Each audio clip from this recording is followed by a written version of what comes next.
स्वागत है आपका medical officers Rajasthan YouTube channel पर। आज हम शरीर की एक अद्भुत लगभग अदृश्य सी निगरानी प्रणाली के बारे में थोड़ी गहराई से बात करेंगे।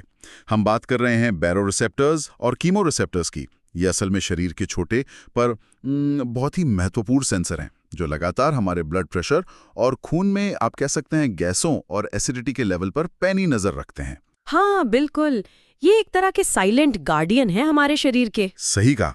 हमारे पास जो जानकारी है वो दिखाती है कि ये रिसेप्टर्स कहाँ हैं और कैसे काम करते हैं। तो आज का मकसद यही समझना है कि ये छोटे जासूस आखिर करते क्या हैं और हमारे शरीर का जो नाजुक संतुलन है, होम्योस्टैसिस, उसे बनाए रखने में इनका क्या रोल है ना? बिल्कुल। और ये सोचना ही हैरत अंगेज है कि हमारा शरीर ये सब बिना हमारे जाने पर्दे के पीछे कैसे मैनेज करता रहता है। हाँ, तो चलिए शुरू करते हैं। सबसे पहले बैरोरिसेप्टर्स। बैरो मतलब प्रेशर। तो ये प्रेशर सेंसर आखिर हैं क्या और शरीर में कहाँ मिलते हैं ये? हाँ, तो बैरोरिसेप्टर्स जो हैं वो मुख्य रूप से शरीर के दो बड़ी धमनियों की दीवारों में मिलते हैं। एक तो है एओर्टिक आर्च, यानी जो हार्ट से मेन आर्टरी निकलती है, महाधमनी, उसका जो मुड़ा हुआ हिस्सा है वो। अच्छा। और दूसरा है कैरोटिड साइनस। ये हमारी गर्दन में जो कैरोटिड आर्टरी है जो ब्रेन को ब्लड सप्लाई करती है, जहां वो दो हिस्सों में बंटती है ना, ठीक वहीं पर एक थोड़ा फूला हुआ सा एरिया होता है। ओके। ये रिसेप्टर्स असल में स्ट्रेच रिसेप्टर्स हैं, मतलब खिंचाव को महसूस करने वाले सेंसर। स्ट्रेच रिसेप्टर्स मतलब जैसे गुब्बारे की दीवार खिंचती है। जब ब्लड प्रेशर बढ़ता है तो धमनी की दीवार ज्यादा खिंचती है और ये उसे पकड़ लेते हैं। एकदम सही पकड़ा। बिल्कुल। जब ब्लड प्रेशर बढ़ता है, धमनी की दीवार ज्यादा खिंचती है, ये बैरोरिसेप्टर्स स्टिमुलेट होते हैं। और जब ब्लड प्रेशर कम होता है तो खिंचाव कम होता है और इनका स्टिमुलेशन कम हो जाता है। फिर ये रिसेप्टर्स अपनी जानकारी कि भाई प्रेशर कितना है, इसे नर्व सिग्नल्स के रूप में भेजते हैं ब्रेन के खास हिस्से में। मेडुला में होता है सॉलिटरी न्यूक्लियस, वहां तक सिग्नल्स जाते हैं। अच्छा, नर्व्स के जरिए? कौन सी नर्व्स? हाँ, एओर्टिक आर्च से सिग्नल वेगस नर्व, मतलब 10वीं क्रेनियल नर्व, उसके जरिए जाते हैं। और कैरोटिड साइनस से ग्लॉसोफेरेंजियल नर्व, यानी 9वीं क्रेनियल नर्व, उसके जरिए। ये सॉलिटरी न्यूक्लियस एक तरह का कंट्रोल सेंटर है जो इन सिग्नल्स को समझता है। ये तो वाकई दिलचस्प है। तो मान लीजिए किसी वजह से किसी का ब्लड प्रेशर अचानक गिर जाता है, हाँ, हाइपोटेंशन हो गया, तब क्या होता है? शरीर कैसे रिएक्ट करता है? ये रिसेप्टर्स क्या करते हैं तब? हाँ, ये बहुत इंपॉर्टेंट सवाल है। जब ब्लड प्रेशर गिरता है तो जैसे हमने कहा, धमनियों की दीवारों पर खिंचाव कम हो जाता है। इस कम खिंचाव के कारण बैरोरिसेप्टर्स से ब्रेन को जाने वाले नर्व सिग्नल्स की जो फायरिंग रेट है वो कम हो जाती है। ब्रेन का सॉलिटरी न्यूक्लियस इस फायरिंग में कमी को एक तरह से खतरे के सिग्नल की तरह लेता है, समझ जाता है कि प्रेशर कम है। ओके, अलार्म बच गया मतलब। हाँ बिल्कुल। इसके जवाब में ब्रेन फौरन दो काम करता है। पहला, सिंपैथेटिक नर्वस सिस्टम को एक्टिवेट कर देता है। ये वही फाइट और फ्लाइट वाला सिस्टम है। हाँ। और दूसरा, पैरासिम्पैथेटिक नर्वस सिस्टम, जो रेस्ट एंड डाइजेस्ट वाला है, उसकी एक्टिविटी को कम कर देता है। यानी शरीर एकदम से एक्शन मोड में आ जाता है। तो इस सिंपैथेटिक बढ़ोतरी और पैरासिम्पैथेटिक कमी का नतीजा क्या निकलता है फिर? इसके 3 मुख्य नतीजे होते हैं जो मिलकर प्रेशर बढ़ाने का काम करते हैं। पहला, शरीर की छोटी छोटी खून की नलियां, आर्टीरियोल्स, वो सिकुड़ जाती हैं। इसे कहते हैं वैसोकंस्ट्रिक्शन। अच्छा। इससे खून के बहने में रुकावट बढ़ती है तो प्रेशर बढ़ता है। दूसरा, दिल की धड़कन तेज हो जाती है, टैकीकार्डिया। और तीसरा, दिल के सिकुड़ने की ताकत, कंट्रैक्टिलिटी, वो भी बढ़ जाती है। मतलब हर धड़कन में ज्यादा खून पंप होता है। ये तीनों चीजें मिलकर गिरे हुए ब्लड प्रेशर को तेजी से वापस नॉर्मल पर लाने की कोशिश करती हैं। वाह। ये पूरी प्रक्रिया, जिसे बैरोरिफ्लेक्स कहते हैं, इतनी तेज होती है कि ये खासकर हाइपोवोलेमिक शॉक जैसी जानलेवा स्थितियों में, जहां खून या फ्लूइड का लॉस बहुत ज्यादा हो गया हो, वहां ये लाइफ सेविंग होती है। बिल्कुल। इसी से जुड़ा हुआ एक क्लिनिकल चीज है कैरोटिड मसाज। मैंने सुना है कुछ खास तरह की तेज धड़कन, एसवीटी वगैरह में इसे यूज करते हैं। ये कैसे काम करता है? हाँ, कैरोटिड मसाज इसी बैरोरिफ्लेक्स का एक तरह से मैनिपुलेशन है। जब गर्दन पर कैरोटिड साइनस वाली जगह पर बाहर से धीरे धीरे मसाज करते हैं तो साइनस की दीवारें दबती हैं, खिंचती हैं। अच्छा। इससे क्या होता है कि बैरोरिसेप्टर्स स्टिमुलेट हो जाते हैं। उन्हें लगता है कि ब्लड प्रेशर बहुत बढ़ गया है, भले ही असल में नहीं बढ़ा हो। इस झूठे सिग्नल के जवाब में ब्रेन क्या करता है, वो पैरासिम्पैथेटिक सिस्टम को वेगस नर्व के जरिए एक्टिवेट कर देता है और वेगस नर्व का काम है हार्ट रेट को धीमा करना। समझ गया। लेकिन इसमें खतरा भी तो है ना? क्या ये हमेशा सेफ है? बिल्कुल नहीं, बिल्कुल सेफ नहीं है ये हर किसी के लिए। इसे बहुत सावधानी से और सिर्फ ट्रेन्ड लोग ही कर सकते हैं, खासकर उन लोगों में जिनमें एथेरोस्क्लेरोसिस है, मतलब धमनियों में प्लाक जमा है, या जिनकी पहले गर्दन की कोई सर्जरी हुई है, या फिर बुजुर्ग लोगों में। हाँ। उनमें इस मसाज से कैरोटिड आर्टरी में जो प्लाक है वो अपनी जगह से हटकर ब्रेन में जा सकता है और स्ट्रोक कर सकता है। ये एक बड़ा खतरा है। और साथ ही कुछ लोगों में ये रिफ्लेक्स जरूरत से ज्यादा तेज हो सकता है। मतलब मसाज करने से ब्लड प्रेशर अचानक बहुत ज्यादा गिर सकता है, पेरिफेरल वैसोडाइलेशन से, और इंसान बेहोश भी हो सकता है, सिंकोप हो सकता है। बाप रे, तो ये वाकई एक दो धारी तलवार है, बहुत सोच समझकर इस्तेमाल करने वाली चीज है। एकदम। ठीक है, तो ये तो हुई प्रेशर यानी दबाव की निगरानी। लेकिन शरीर का संतुलन सिर्फ प्रेशर पर ही तो नहीं टिका। खून में घुली गैसें हैं, ऑक्सीजन, कार्बन डाइऑक्साइड, और खून कितना एसिडिक है, मतलब पीएच, ये भी तो बहुत जरूरी है। इनकी निगरानी कौन करता है? हाँ, इनकी निगरानी के लिए हमारे पास है कीमो रिसेप्टर्स। जैसा नाम है, कीमो मतलब केमिकल। ये रिसेप्टर्स खून की केमिकल बनावट में जो बदलाव होते हैं उनको पकड़ते हैं, खासकर oxygen O2, carbon dioxide CO2 और हाइड्रोजन आयन कॉन्सेंट्रेशन जो पीएच तय करता है उसके लेवल पर नजर रखते हैं। अच्छा। ये भी दो तरह के होते हैं, पेरिफेरल यानी बाहरी और सेंट्रल यानी केंद्रीय। पेरिफेरल और सेंट्रल, इनमें क्या फर्क है और ये होते कहाँ हैं? पेरिफेरल कीमोरिसेप्टर्स करीब उन्हीं जगहों पर होते हैं जहां पेरिफेरल बैरोरिसेप्टर्स थे, मतलब कैरोटिड बॉडीज में, जो कैरोटिड साइनस के पास छोटी ग्रंथियां हैं, और एओर्टिक बॉडीज में, एओर्टिक आर्च के पास। ये सीधे खून के कांटेक्ट में होते हैं, और ये तब स्टिमुलेट होते हैं जब खून में CO2 का लेवल बढ़ जाता है, जिसे हाइपरकैप्निया कहते हैं, या जब खून ज्यादा एसिडिक हो जाता है, यानी पीएच कम हो जाता है, एसिडोसिस, या फिर जब खून में ऑक्सीजन का लेवल काफी कम हो जाता है। कितना कम? ऑक्सीजन के मामले में गिरावट अच्छी खासी होनी चाहिए। जब partial pressure of oxygen PO2 वो लगभग 60 mmHg से नीचे चला जाता है, तब ये मेनली एक्टिवेट होते हैं। अच्छा, 60 से नीचे। ठीक है।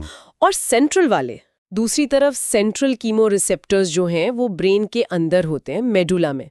ये सीधे खून की जांच नहीं करते, ये थोड़ा अलग है।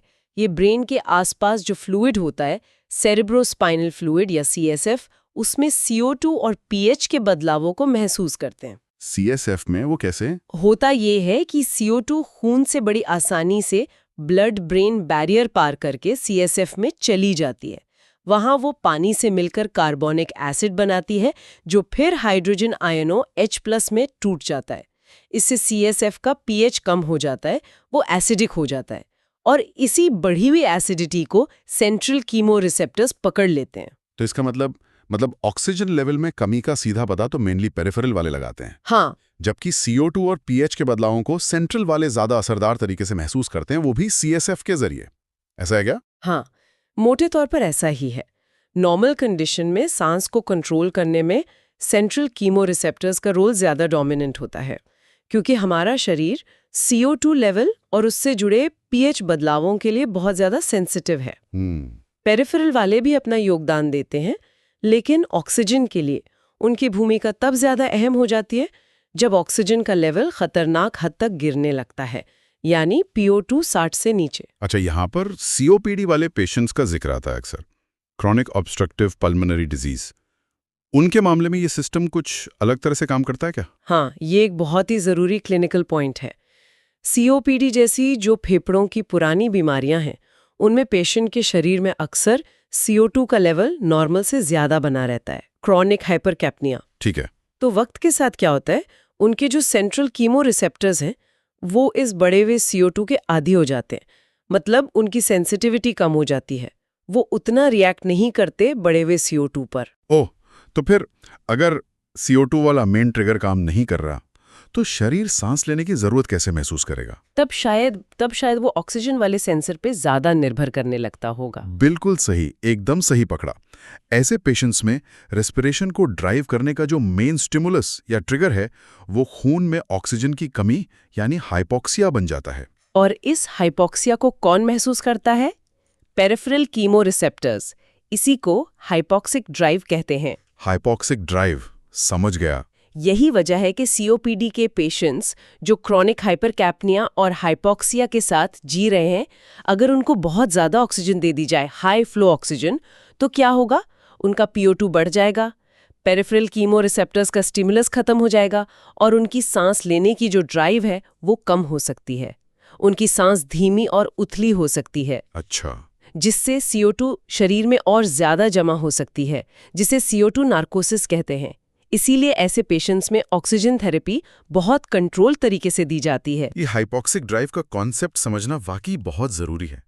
अच्छा, अब एक और सिचुएशन की बात करते हैं जहां ये सिस्टम्स बड़े नाटकीय ढंग से एक्टिवेट होते हैं। कुशिंग रिफ्लेक्स, ये क्या है और इसका इन रिसेप्टर से क्या कनेक्शन है? हाँ, कुशिंग रिफ्लेक्स ये एक तरह की इमरजेंसी रिस्पॉन्स है जो तब देखने को मिलती है जब खोपड़ी के अंदर का प्रेशर, इंट्राक्रेनियल प्रेशर या ICP, बहुत ज़्यादा बढ़ जाता है। जैसे कि सिर में कोई गंभीर चोट लगी हो, ब्रेन ट्यूमर हो या ब्रेन में ब्लीडिंग हो गई हो। ये हालत ब्रेन के लिए जानलेवा हो सकती है। इस रिफ्लेक्स में 3 खास लक्षण एक साथ दिखते हैं जिन्हें कुशिंग ट्राइड कहते हैं। एक, बहुत ज्यादा high blood pressure, severe hypertension. Okay. 2, दिल की धड़कन का धीमा हो जाना, ब्रेडिकार्डिया। और 3, सांस लेने में अनियमितता या कमी, रेस्पिरेटरी डिप्रेशन या इर्रेगुलरिटी। हाई ब्लड प्रेशर और धीमी धड़कन एक साथ, ये तो अजीब है। आमतौर पर तो सिंपैथेटिक सिस्टम एक्टिव होता है तो धड़कन तेज होनी चाहिए। यहाँ क्या हो रहा है? यही इस रिफ्लेक्स की खास बात है और यहीं पर दोनों तरह के रिसेप्टर्स का रोल आता है। देखिए, जब ICP बढ़ता है तो वो ब्रेन की आर्टरीज को दबाता है। इससे ब्रेन में ब्लड फ्लो यानी सेरेब्रल परफ्यूजन कम हो जाता है।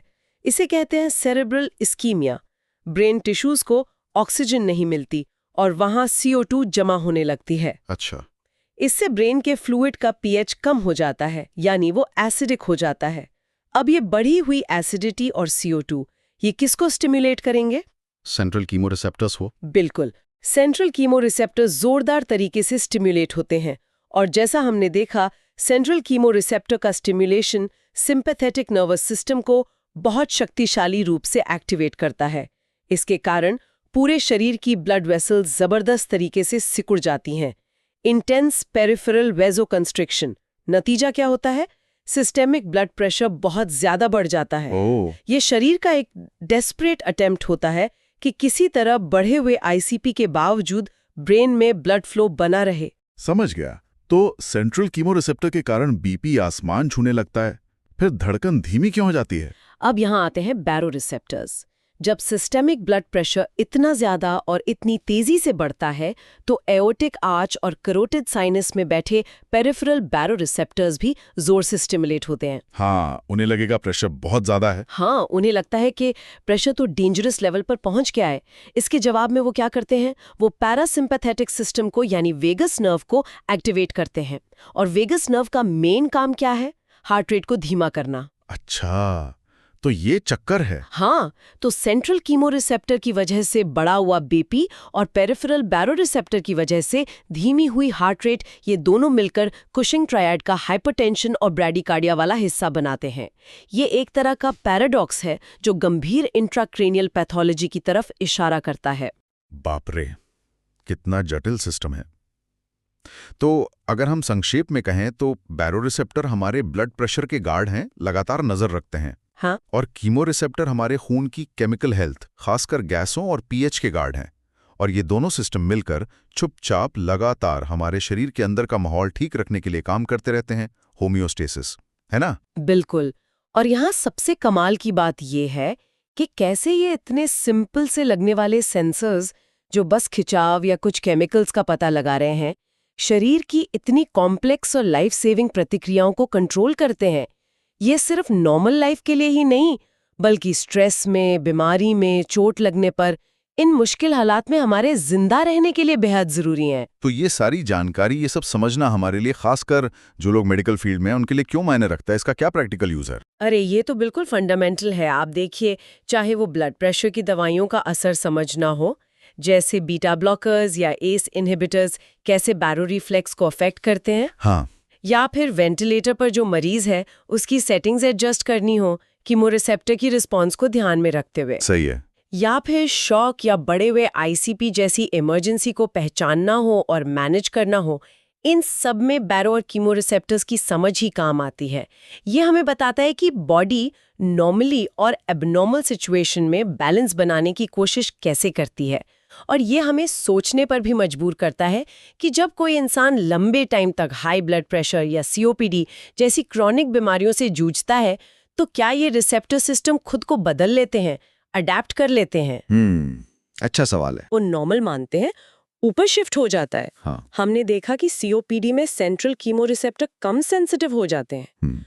तो क्या ये जो अडेप्टेशंस है ये हमेशा फायदेमंद ही होते हैं या इनके कुछ अनचाहे लॉन्ग टर्म नतीजे भी होते हैं जो शायद दूसरी दिक्कतें पैदा करते हों?